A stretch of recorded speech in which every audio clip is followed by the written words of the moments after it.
Hello,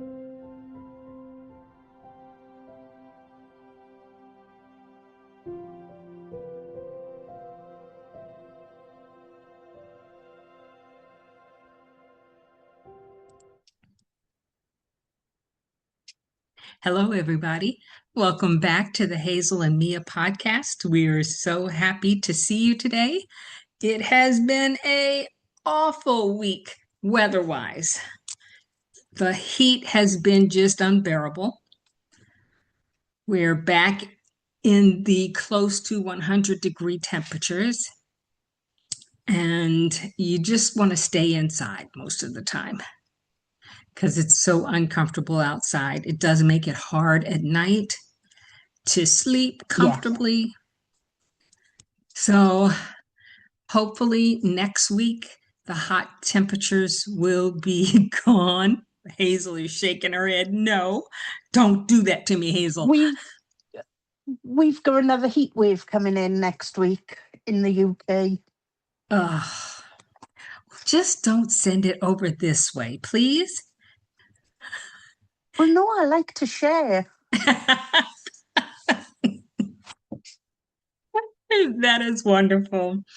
You know, the heat brings up a lot of different emotions in people. Yeah. And one emotion that is closely related but completely different from each other is anger and hurt. And I have had conversations this week where I understood completely the situation they were going through, and they were entitled to being angry. Yeah. But I think that they were also very hurt in the situation that happened, and it confused them. It's hard to separate those things. And it's the same when, oh, sorry, Mia. No, go ahead. It's the same when you think of it. You can love someone, but there's a very thin line between love and hate. We all go through phases of disliking someone, but it doesn't mean that we hate them because we still love them. It's really a complex situation. It is, because you can dislike the person's behavior, the things that they have done, and still love them.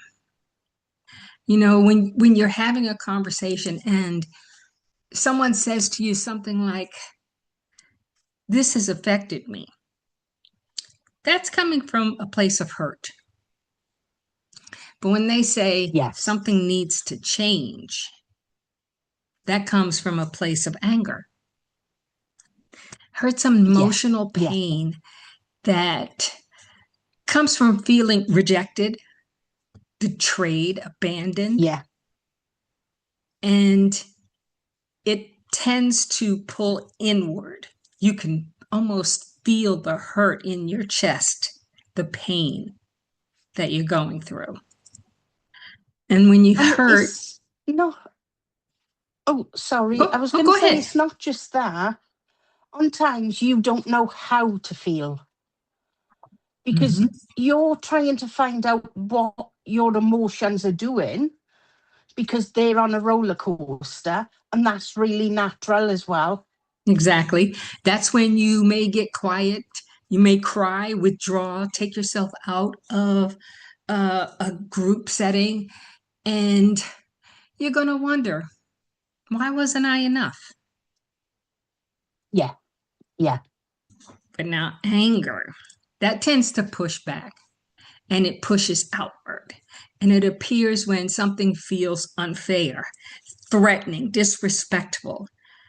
And I think this was all of the things that was going on in the conversation that I was having. It gives you the energy to defend yourself and confront someone and establish a boundary. And all of those things are really important. And the first thing that you might say is, how could they do that to me? That's a sign of anger. I think as well, part of the process of when you've fallen out with someone, You go through that process. You go through the hurt process, then you get angry. Then if you don't try and bring that anger back, you're allowing that anger to take over you. Exactly. And that's And something you don't want to do. absolutely. And the thing is that anger can sometimes protect where you're hurt, when Yeah, you're hurt. Like I trusted you and you broke that trust. That's anger. And you're protecting yourself from that vulnerability. You don't want to be uncomfortable. And instead of expressing the hurt, you say, I don't care about you anymore. Stay away from me. I don't yeah. want you in my life. And I think the anger is possibly easier to deal with than the hurt, because the anger, you can say nasty things because you're angry. The hurt, you don't know how to express that. That's absolutely true. And the problem is that anger isn't necessarily fake. Okay, you're genuinely angry, and you have a right to be angry Yeah, over the situation. But underneath what it's masking is grief and disappointment and humiliation, even fear. yeah, yeah. And your fears, this is going to sound totally strange, but your fears will work overtime in your brain. Your brain will then turn into an overthinking spiral, which then, without realizing it, you're going to take responsibility for everything that have happened. Stop. Just stop. That's it. Because you can't take responsibility if you haven't spoken about the situation. Absolutely true. And remember that things happen for a reason. Yeah, It's never a coincidence. Sometimes you have to learn who that other person is. yeah. And But sometimes, oh, sorry, no, go ahead. Mia, sometimes people come into our lives to teach us a life valuable lesson. And I Absolutely. know that sounds really, really cruel. But if you're somebody that trusts too quick, this could be a life lesson for you to say, hey, pull a step back, stop trusting. Because the universe will work in weird and wonderful ways to make us understand things. It also is a way of you saying, okay, I understand that I'm a trusting person. I'm full of empathy for people. I always want to help people. And there is a way for you to keep that and do those things without getting making yourself vulnerable. There's Yeah, a path that you can take that will bring people to you that you can fulfill those characteristics with. And then when you run into or you have an incident where anger is involved, that is a sign for you to say, okay, I need to separate. yeah, yeah, Don't let the anger control you because that will eat you up and it will stop you from seeing the things, the people that you need to have in your life. yeah, yeah, And so, I often think, what would anger feel like if it were a room? What would it look like? If I walked into a room and just looking around the room, I could feel the anger. And I thought, well, it would be a room that feels kind of small because there's a lot of emotions that come with anger. And it just would be like the walls are dark and concrete and maybe cracked with the thin glowing veins because your veins tend to pulsate when you are so intensely involved in an emotion. And sometimes it might burn bright so that it reveals all of the flaws in the person, in the situation, in the room. Now, see, I would have thought of it as a different way. Okay. And guys, this is why it's really good, our podcasts, because we will share different ways on how we see things differently. Now, I would see it as going into a room and paint splatters everywhere, but of all different colours. Oh, okay. Because those paint splatters would be each different emotion that you're trying to deal with at that present time. And you don't know which one to deal with first, because when you look at the situation, you've got that whole room looking back at you, and there's so much going on, you don't know what to look at first. I see that is so interesting. And I would like to encourage people to write to us, leave us a comment, and tell us, what would anger in a room look like to you? Yeah, yeah, And let's not stop at anger. Let's talk about another emotion that is very prevalent in the world today. Let's talk about depression. Because for me, I am seeing so many people who are going through depression every day, and it yeah, is becoming insufferable for them. yeah, For me, I think depression would be a room where time has quietly stopped and the curtains are always half drawn, so that's letting in just enough gray light to remind you that it's daytime outside, but never enough to warm the space. Now that's really interesting, because I look at depression as a different way. I look at depression as a big black hole. Okay.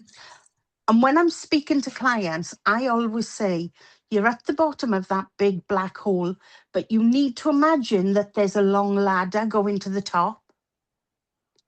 Now, if you look up, you can see a little tiny speck of sunlight. Every day, you're going to climb a few steps of that ladder. And every day, you're going to see that bright light getting bigger, because that's going to be your end goal when you get there. Wow. I think that's beautiful. And that's also giving people steps on how to get Yeah, up out of depression. yeah, That is something that people need to hear. Sometimes people are just frozen. And that's what I yeah, meant by time stopping. yeah, yeah. It's because you don't notice other things moving on around you. You don't notice people coming into the room and speaking to you, because depression, you feel like you're alone. I'll explain a situation now. You can go to a wedding where there's thousands of people, but you can feel like you're the only person there, because you don't feel connected to anybody else, because to them, you feel invisible. That is part of depression. It's a horrible, nasty illness that you feel singles you out so that you can't be involved.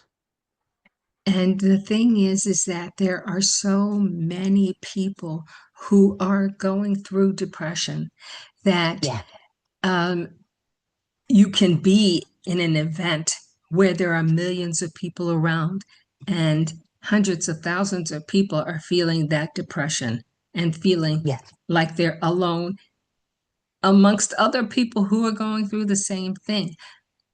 Because often depression masks itself with putting a smile on your face. yeah, yeah. And that's because we've become good actors, because we felt that we've got to put that mask on so that we keep everybody else happy. But we Exactly. forget about ourselves. And I think we as mothers understand that more than anything else, because a huge part of being a parent is trying to make sure that your children don't suffer in any way. And so Yeah, you take on the burden of all of the things that are going on in the world so that they can be protected. yeah, And that's hard on people, especially women who have just had babies. Do you know, I was just going to say, I think next week we should talk about, I think they call it postpartum depression now. It used to be postnatal depression in our days. Haha. That was just on my mind as well. Yeah, because Stop life is reading my so mind. hard. Life is so hard. Life is so difficult.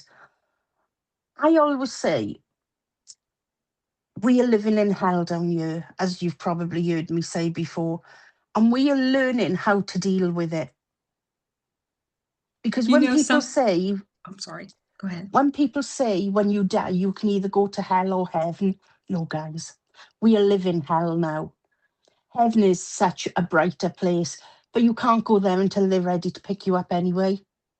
So we've got to deal with this till they are ready for us up there. You know, I like to look at this as a school where we are all taking different subjects, learning different lessons. Yeah. And when we graduate from this school, we get to go on to a university.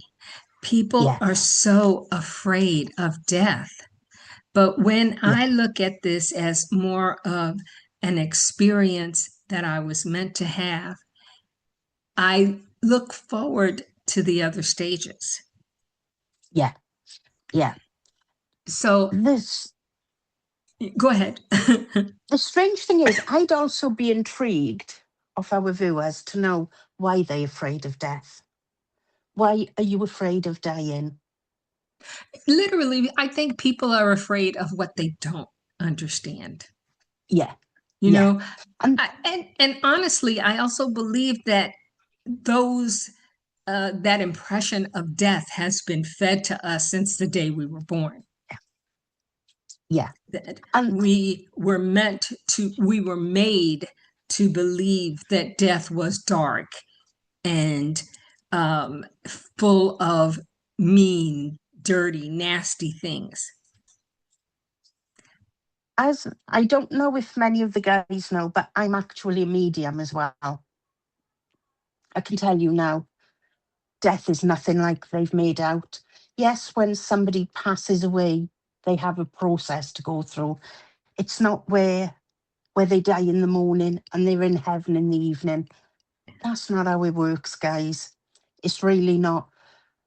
What I want you to think of, and I know I'm going off topic here, but I think it's important with everybody suffering so much loss at the moment. Your body is just a shell. It's a shell with a heart and soul.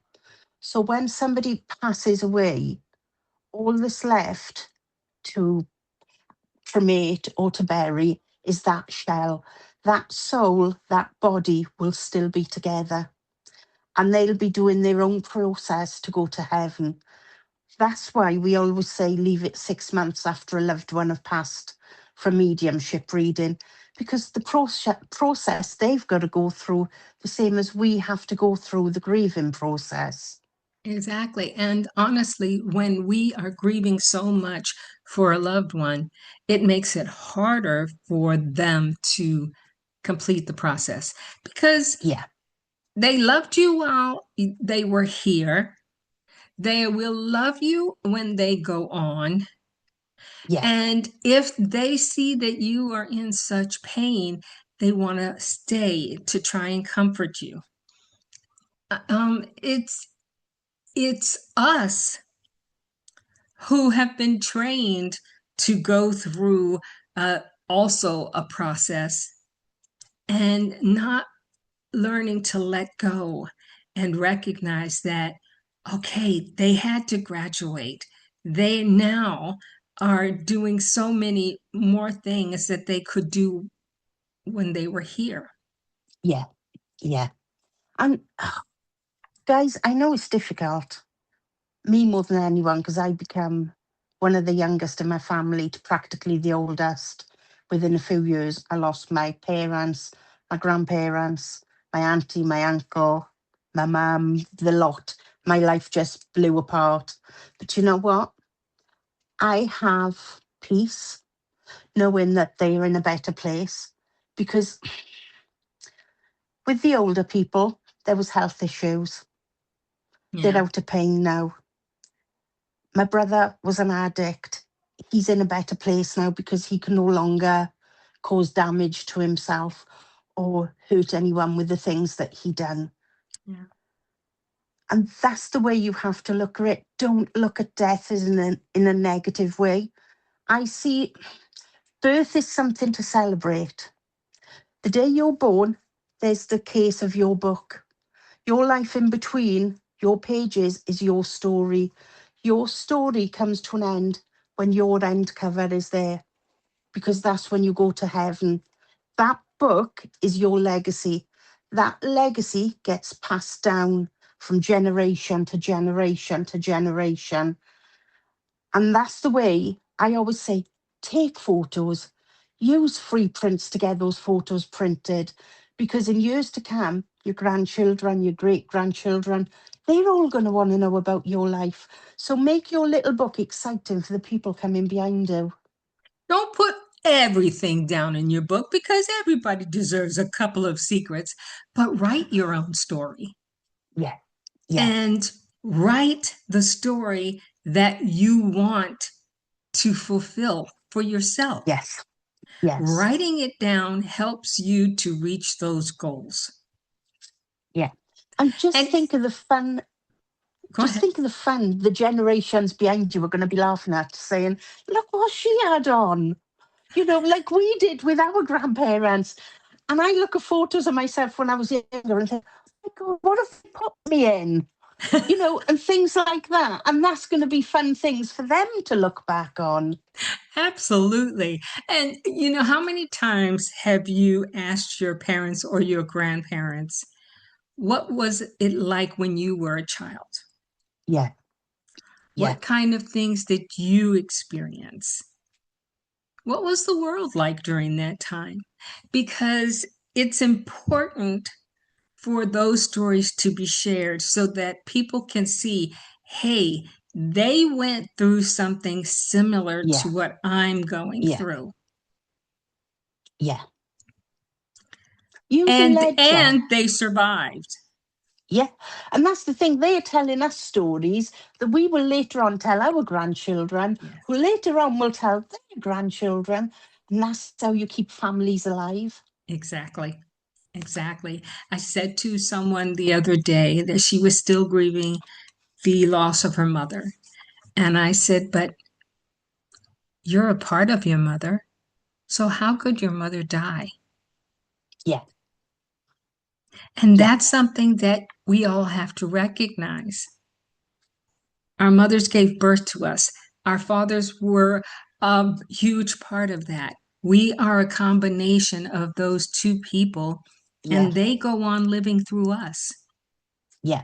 And they will keep on living through your grandchildren, your great grandchildren, because without our parents, we wouldn't be here. Exactly.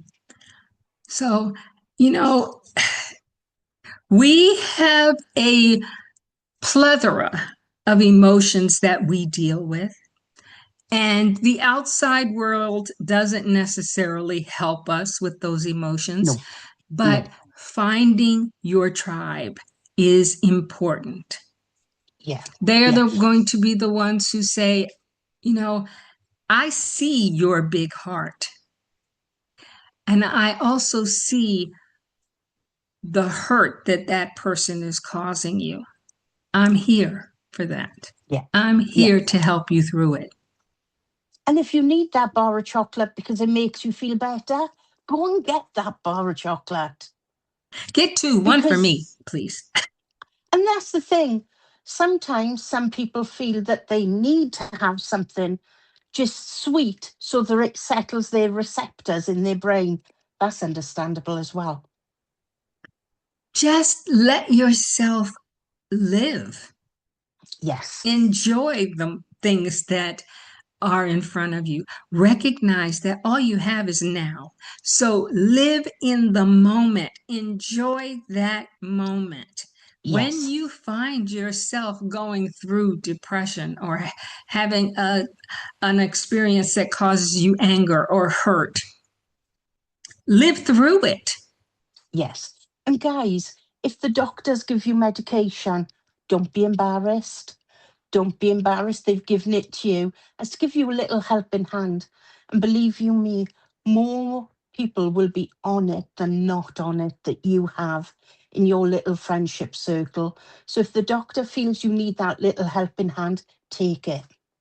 And I'm not against any medical interventions. I think that those things are very important, but recognize too what it does to your body, how it makes you feel, and then address it accordingly. Because there are so many natural remedies out there that can substitute for the medicine that they've prescribed to you. And always consult your doctors, because you don't want to take that chance that something you are using is worse for you than better. But do your research. Yes, definitely. Right. Try to find out as many options as possible that you have available to you. You don't want to lessen the time that you have here unnaturally. Yeah. Yeah. So, I mean, right now we see that those people who have power and money make us believe that they have control over our lives. And that's not true, because all of these experiences have happened before. They're just renewing them to see how far they can go. Don't let yourself be controlled by other people. And the only way you can do that is to research for yourself. Yes. Yeah. What things that you need to do. Keep in mind that you are the one who's in control of you. Yeah. And the more you give up control, the less you will enjoy the life you were supposed to have. Yeah. And guys, remember, you get one shot of life. Live it. Yes. Live it. I swear by that. I really do. I tell you, looking at pictures of my grandchildren and my sons, it just makes me smile every time, because I see the joy of their lives. Yeah. And if that's the thing that brings you joy, then go for it. Yesterday, we were having dinner at a nice little restaurant on the water. But it was a hot day, and so we were trying to sit underneath one of those huge umbrellas, but there were so many tables that had been reserved at this restaurant that we only got under the edge of one of the umbrellas, and it was miserable. So we saw another couple leave, and we quickly grabbed their table, and they had a huge umbrella over their table, and it was much better. And while we were sitting there, another couple came in, and they sat at the table that we had been at. And we could see they were sweating and suffering.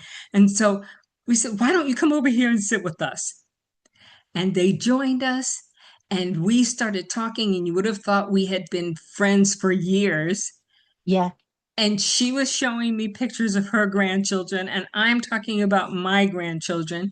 And it was just a really pleasant experience. And when we got up to leave, we both all said, this was a wonderful dinner that no one planned.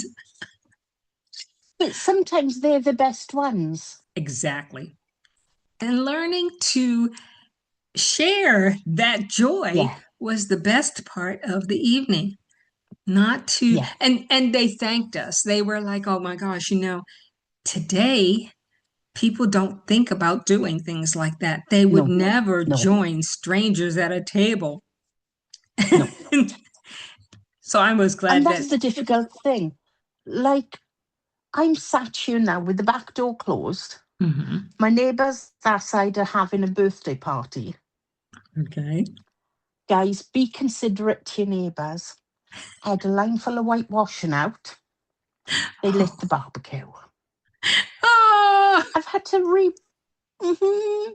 I've had to rewash the washing because it had all black specks over it. And I know oh, that seems trivial, but it's infuriating.